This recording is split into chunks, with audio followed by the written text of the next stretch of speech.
Estate Side Hustle and Syndication Show. I am your host, Eric Lindsay. Here at Moonlight, we choose to focus on achieving financial security through real estate. And today we are here with David Pere. David is a Marine Corps veteran and founder of the RE War Room Mastermind, a group dedicated to helping military and veteran entrepreneurs achieve financial freedom. With 13 years of service in transportation and logistics, our guest is passionate about leading and developing others mentally, financially, and physically. He is also dedicated to creating passive income through real estate, and his mission is to help others find their highest and best purpose. Without further ado, welcome to the show, David. Thanks for having me, Eric. Yeah, well, hey, I'm glad you were able to hop on and join us on the interview. And it's also great to be able to chat with another Missourian.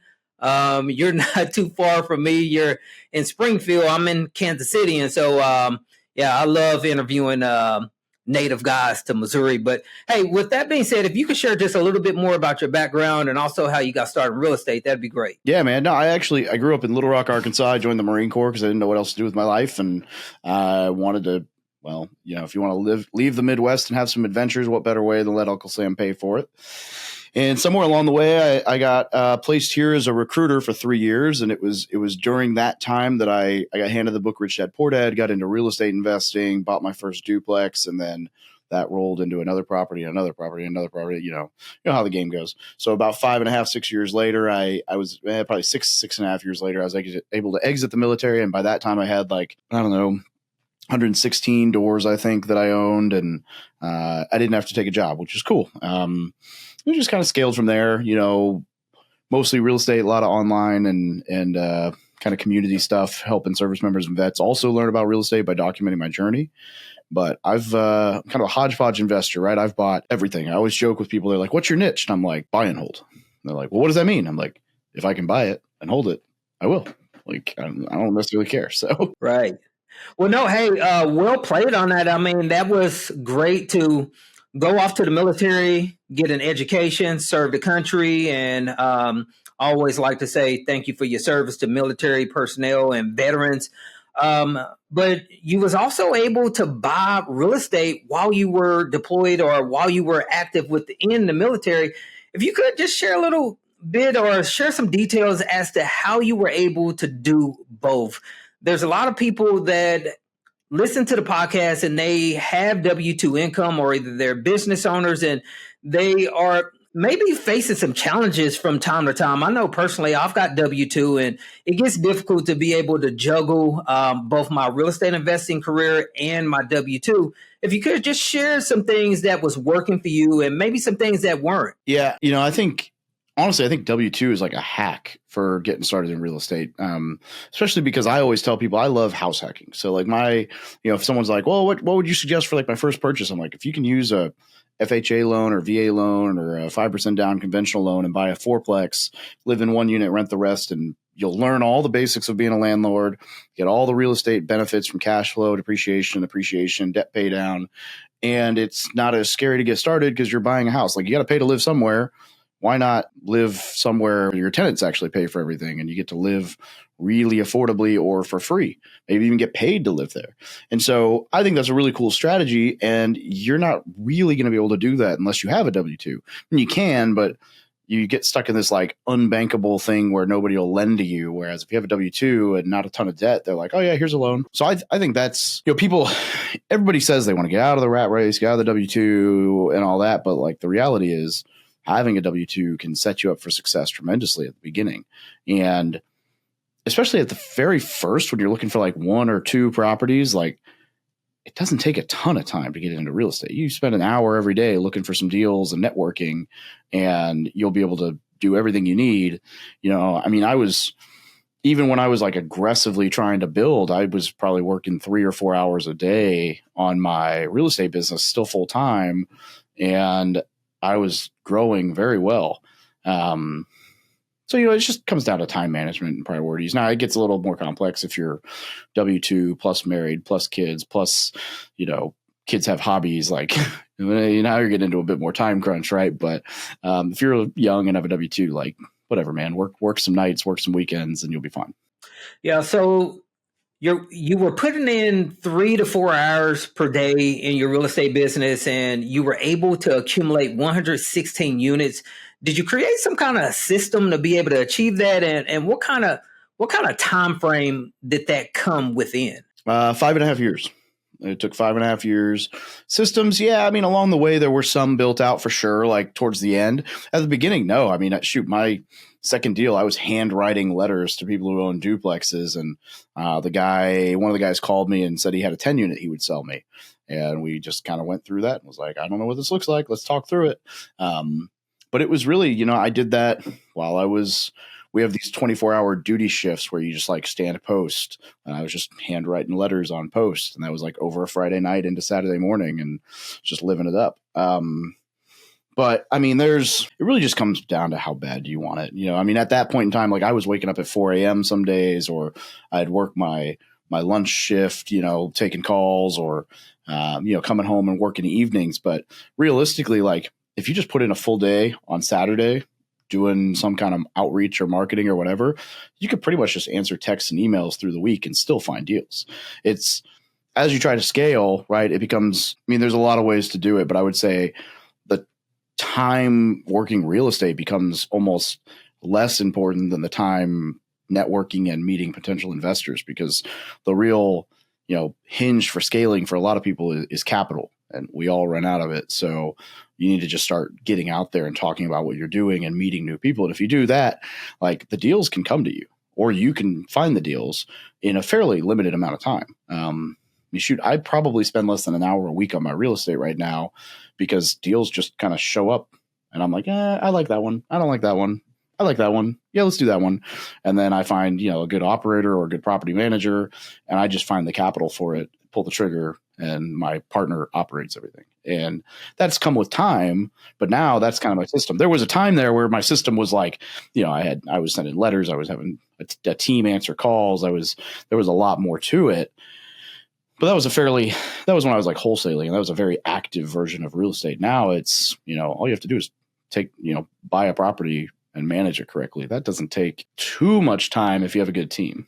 Yeah, I agree with you on that, because when I first got started within real estate as well, I wholesaled, and I soon realized that I was giving away way too much equity.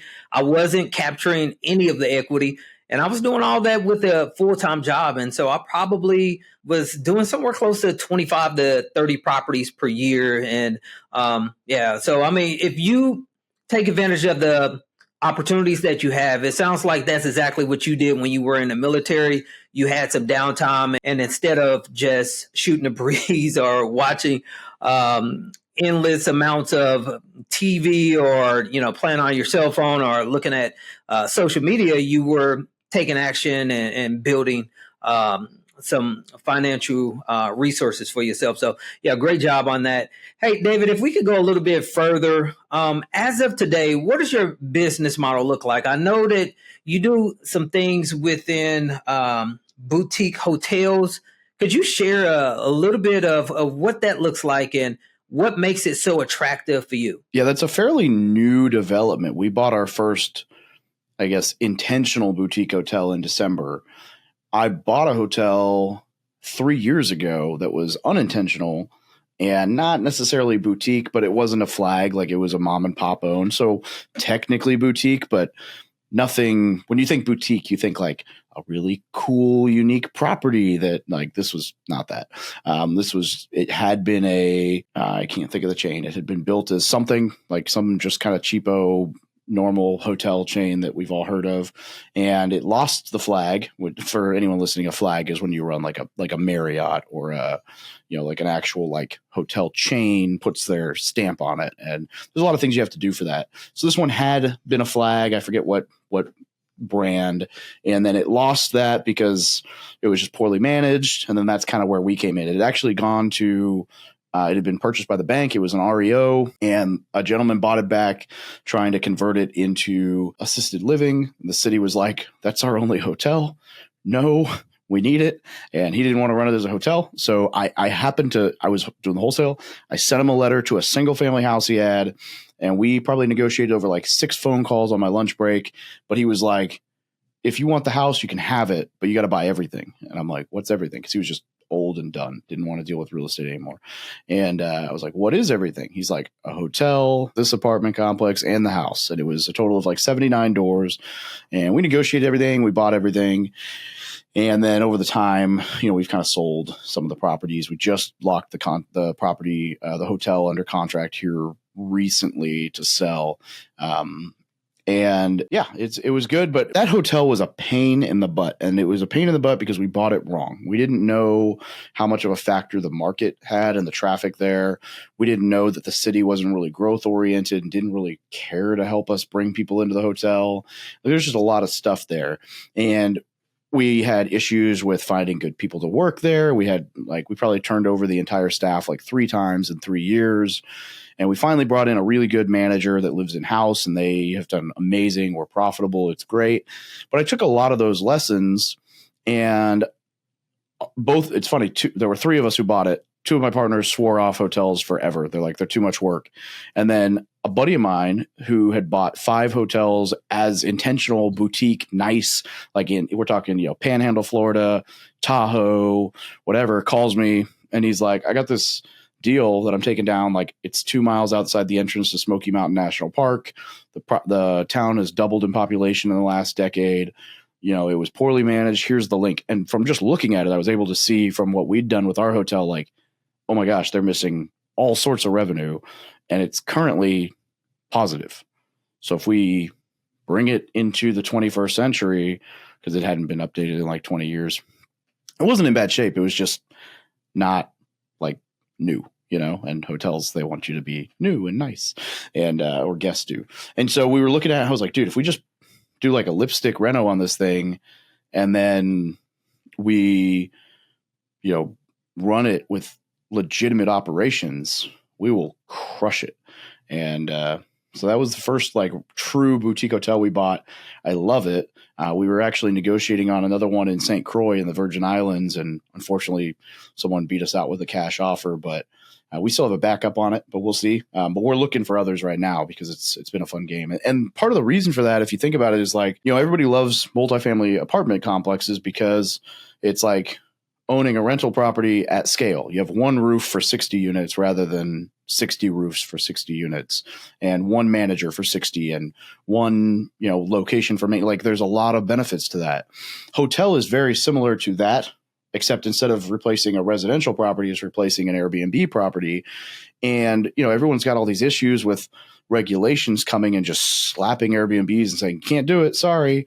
And a lot of that is run by the hotel industry. And so instead of buying like a house and trying to figure out with the city how to do all the zoning crap and regulation crap to actually get approved to Airbnb, you're buying a commercially zoned hotel that was planned by the city to be there as a hotel, and they're never going to have any issues with it. And you get to run it, and you can put hotel on Airbnb. And so we just add Airbnb and VRBO listings to our hotels on top of everything else.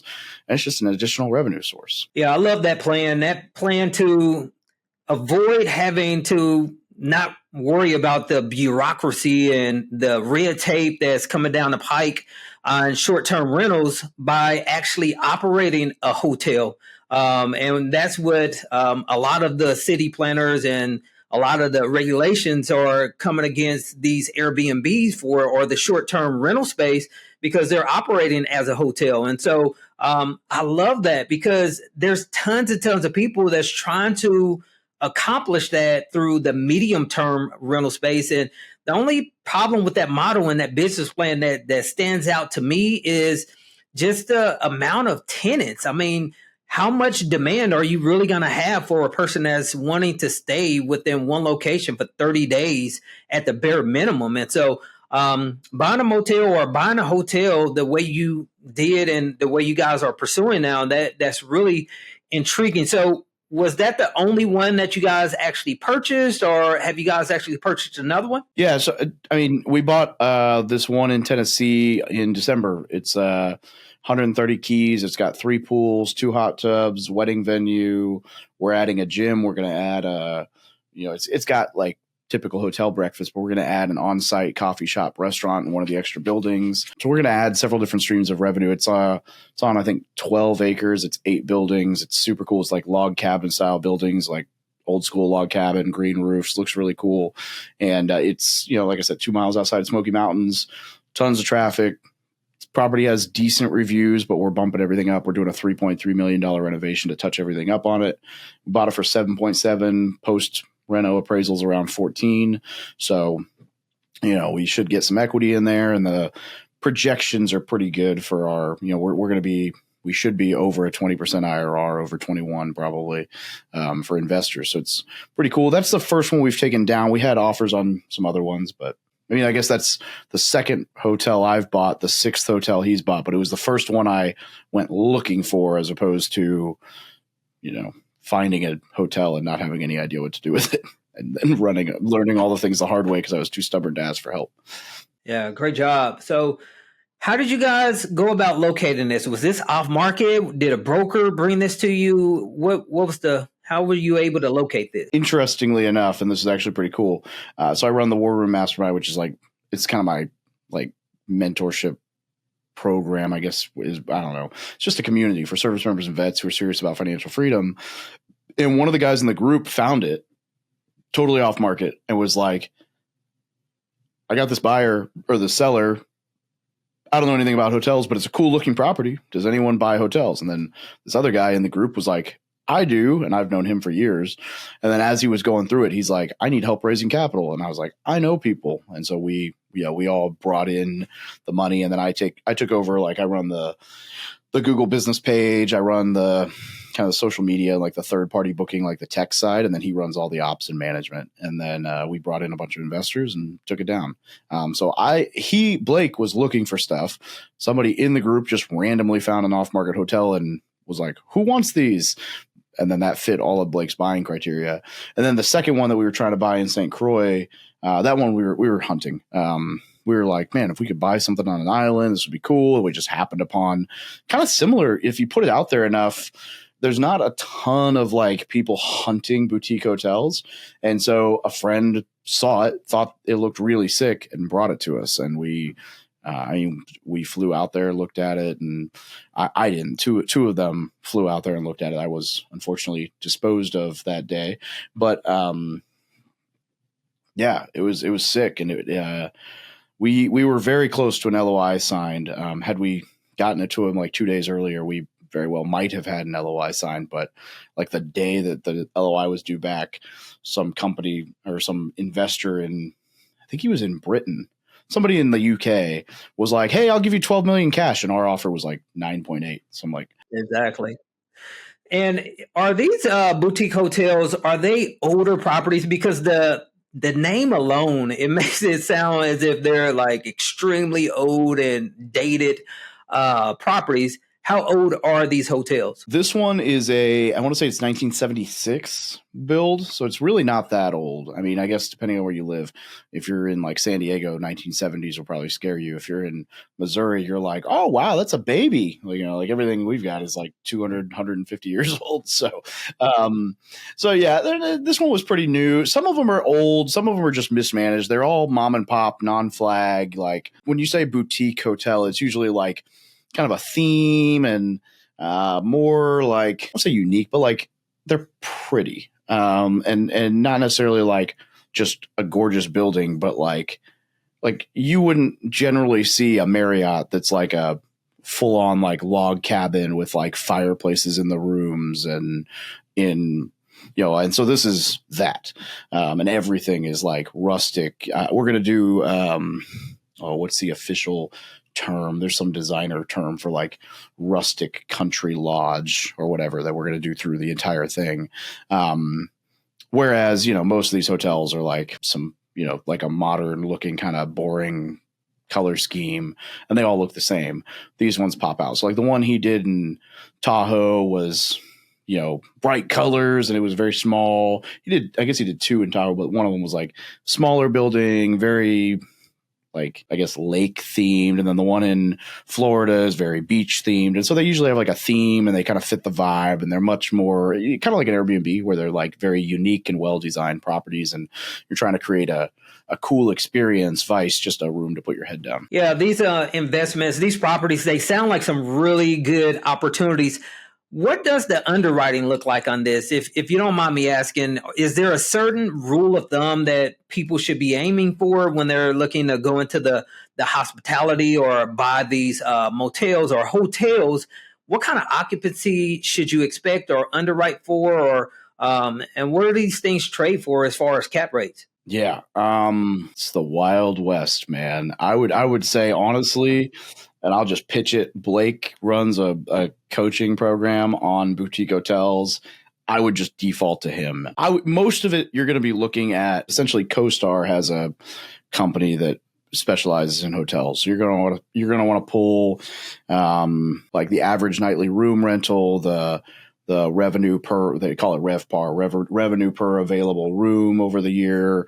And you're going to want to really just dig down into like, how much revenue did they pull per available room? What's their average?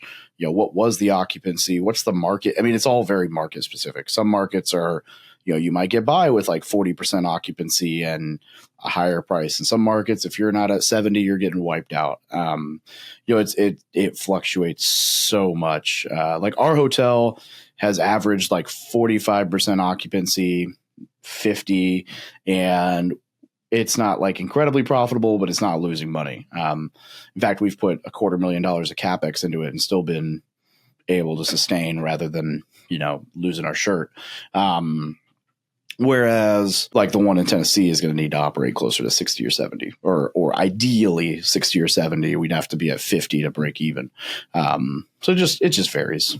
Yeah. So it sounds like you guys underwrite it the same way that we do within multifamily. We've kind of got a break-even point, occupancy, and we look at things through an annual basis, and we know exactly how much we need to have within our metrics on a year-to-year basis. And so that's really good. I think there's some really great opportunity, especially since it's owned by a ton of mom and pop owners. So that spells opportunity because they're not operating it a lot like a professional outfit or a professional investor actually would. And then from a seller financing perspective, I'm sure you probably can get pretty creative with a lot of these offers with a mom and pop clientele of owners there. So, hey, David, we appreciate you sharing that information about boutique hotels.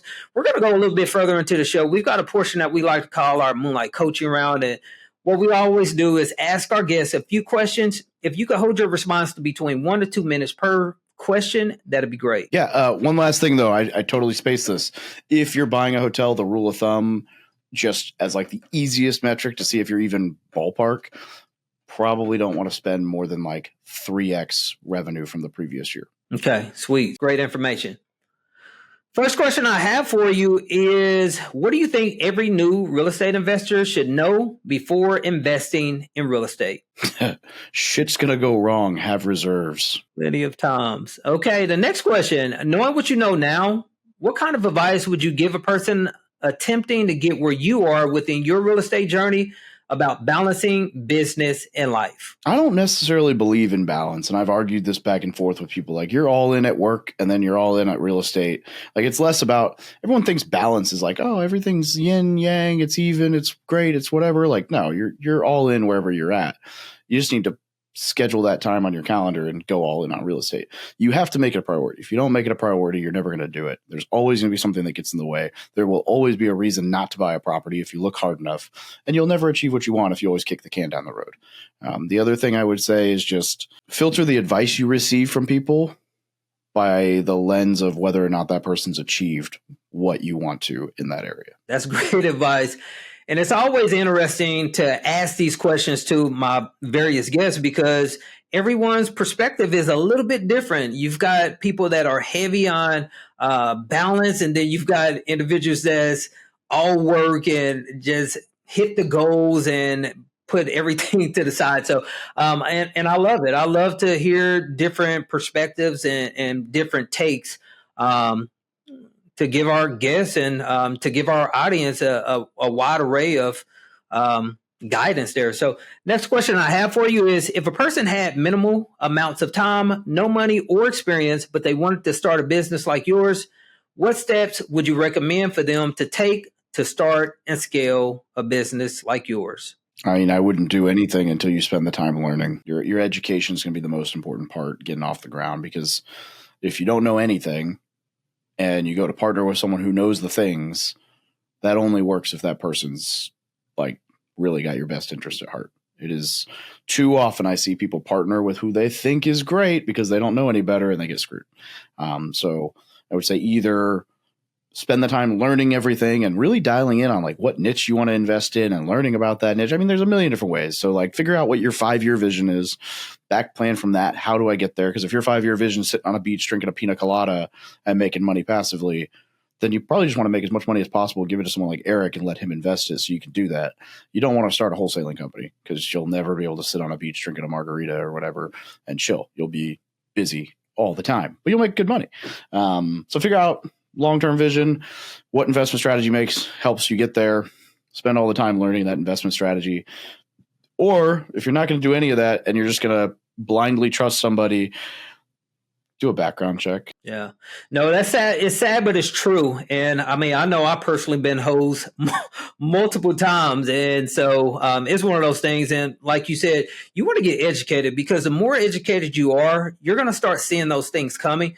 And you're not going to have your hand held and you just walk blindly behind someone that's leading you off the side of a cliff there. So, yeah, great advice. Last question I have for you is, what is the greatest coaching advice you could give to a new person about knowing their numbers? And that could be regarding KPIs, taxes, income, expenses. What kind of coaching advice would you give to a person about knowing their numbers? Well, I'm historically terrible about knowing my numbers, and I haven't totally lost my shirt yet, but every coach I've ever had has told me that's my biggest flaw. And I've really spent a lot of time this year trying to dial that in. And I would just say, don't get behind on it. Like, figure out what those metrics are that you want to track and just religiously spend a day a week or a day a month, however you need to do, getting it together. And as soon as you can, if you hate it, just outsource it. But like, knowing your numbers is very important. Even in running a business, like if you don't actually know your cash flow projections, then you're going to be spending money you think you have on things you think you can afford, and you'll dig yourself a hole.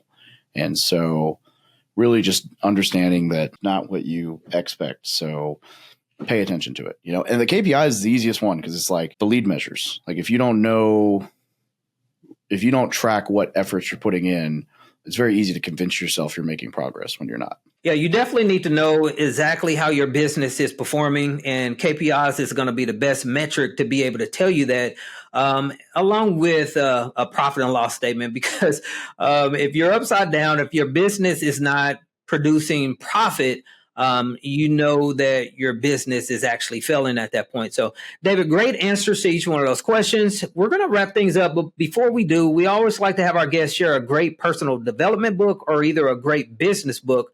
What would be your recommendation for the Moonlight audience? If we're just talking development in general, I have really liked the book 10X is Easier Than 2X over the last year or two. And that is essentially just helping you get past your limiting beliefs to scale, learning things to outsource, and that I would say that or 4-Hour Workweek. Both of those are great for like, how do I get out of my own way? Because especially like, well, you know what? Your audience is W-2. 4-Hour Workweek all day long, because it'll teach you how to be efficient and how to outsource things in a way that is very affordable and will save you time. Because like if I go way back and I'm really honest, the thing that allowed me to not have to spend all day on real estate and still have success is that I had a virtual assistant who could do all the minutiae, the BS I didn't want to do in the background. So I just focused on like networking and looking for deals. Yeah, the virtual assistants, they definitely save me tons of time. I mean, some things I'm right to the buzzer of potentially being late for work, but I can push it off to my VA and they can get it to the finish line for me. So yeah, great example on both of those books there. David, we want to thank you for being a guest on the show. We appreciate all your insight and and just being very transparent and candid. We think you've got a great business model with boutique hotels, and I'm super interested in actually looking into it. If someone wanted to reach out to you and connect, do you have a preferred method? I would say go to thebestpodcastguest.com, which is kind of my little landing page. You can get a free download of my book, but it has all my socials there. And honestly, I would say Instagram is the one where if you message me there, I'll most likely, like, that's the one that I will personally respond to. It might take a day or two, but I respond to everything myself. Yeah. Okay, David. Well, hey, I definitely appreciate you coming on, and good chatting with another individual that's located in Missouri. Yes, sir. I'm glad we got to connect. Yeah, I'd love to have you back anytime. Appreciate you.